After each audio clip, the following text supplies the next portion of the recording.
Здравствуйте всем!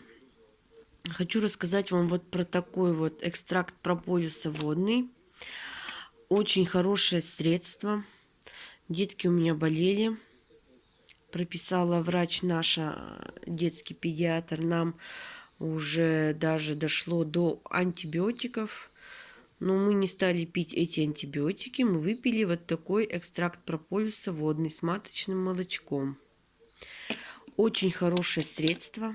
Выпили мы всю бутылочку. И буквально в пятницу нас врач послушала.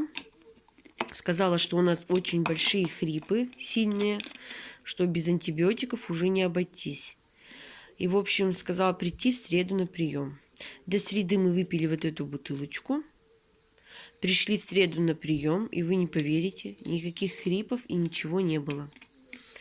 В общем, я заказала себе еще одну бутылочку. На этот раз я взяла бальзам медовый. Он тоже от кашля, от всего как бы помогает.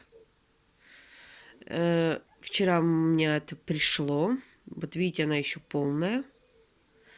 Для профилактики я вчера им дала попробовать. Чтобы дома всегда было. Не дай бог, что заболеют или что. Так что рекомендую вот это, особенно детям, очень хорошо.